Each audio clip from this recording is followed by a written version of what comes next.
Hey guys, it's Coach Dylan from Allen Endurance Coaching. This week, we're talking about duck walks.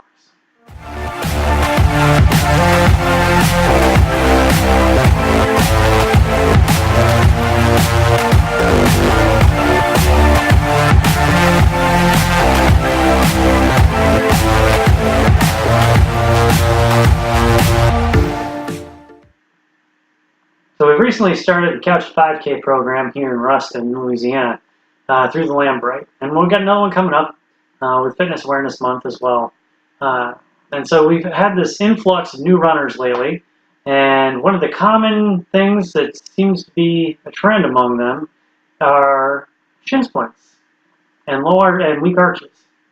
So today we're going to talk about duck walks. We're going to go over to the Ministry of Funny Walks, and we're going to work on strengthening up the anterior tibs and our calves and our ankles and our arches, and working on that range of motion. That way we don't get shin splints, because shin splints suck. So this is a basic walkthrough of how the duck walks work. The basic premise is we're going to do one set where we're walking on our heels and another set where we're walking on our toes. That way we can work on either the anterior side of our leg, or our shins, and when we're walking on our heels, strengthening them up. And when we're walking on our toes, we're working on strengthening our calves and our ankles. First in our series, we have the heel series. We're going to start with our toes pointed straight forward, and then we're going to do a set with our toes pointed to the outside, and then a set with our toes pointed to the inside. Through this whole thing, we're going to be holding our toes up off the ground, walking only on our heels. First up, we have the heel walks, going straight forward with our toes pointed straight. Notice I'm not bringing my knees up super high, but I am trying to keep my toes off the ground as much as possible. Next up, we're going to do the same thing, but with a high knee option. Picking that knee up, keeping the core tight, working on keeping the core stable while we do this, and working on the range of motion in the hip. Next up, we're going to do the low with our toes pointed out. And you may feel that if you have a tight hip, you may notice my right foot, I don't quite have the same range of motion as I do in my left. And that's okay. It's something I'm working on. You can also do this with the high knee option, picking it up all the way. It's a little more challenging on the balance side of things, though. And then third is we're doing the pigeon walk with the toes pointed in, but notice I'm still trying to keep my toes off the ground. And again, you can do this with the high knee option, and this will challenge the range of motion at your hip, because quite frankly, it's an unnatural position for your hip to be in. The second set is the toe series. So we're going to be balanced on the ball of our foot, and we're going to do one set with the toes pointed straight forward, one set with the toes pointed out, and another set with the toes pointed in, kind of pigeon-toed. When we're on the ball of our foot, we want to be as high up on the ball of our foot as we can, so we can work on that ankle stability. And again, you have the option of doing it low to the ground, or with the high knee option, working on that range of motion in the hips if you're doing it as part of your normal warm-up routine.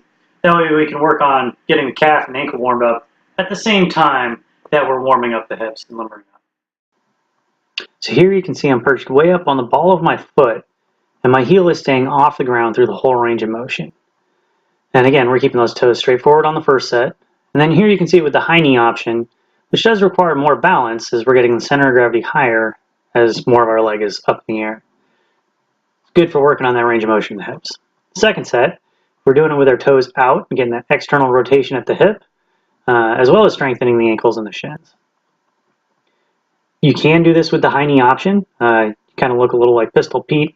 Maybe you're, pretend you're post holing through the swamp or something like that. But it is good for working on that range of motion in the hip.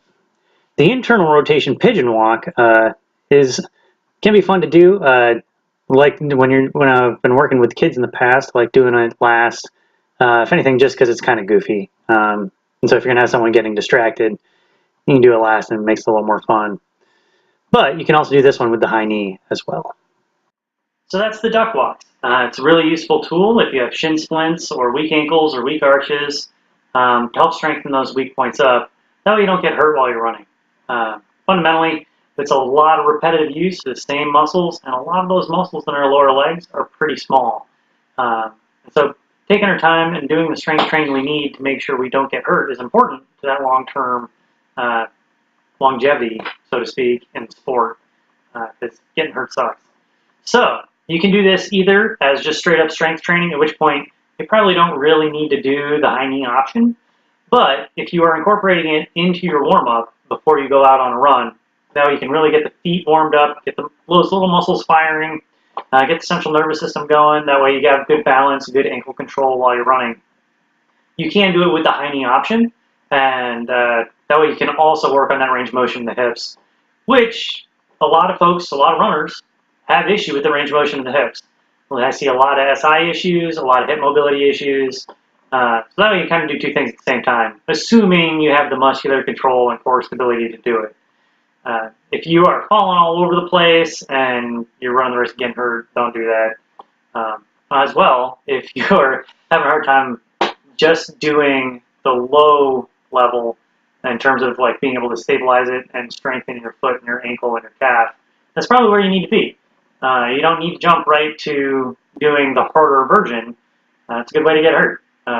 Just like going to the gym, and if you want to be able to bench 350 pounds, all the more power to you. But I can't. And if I went in and was like, all right, I need to hit it hard and lift big hunks of metal, if I just sat down and put 300 pounds on the bar, that bar would end up on my chest, and I would get very hurt, and I would not be lifting it. So you shouldn't do the same thing. Progression is a real thing when it comes to strength training. And fundamentally, that's what this set of exercises is strength training for your feet, your ankles, and your calves. So, until next time, train smart.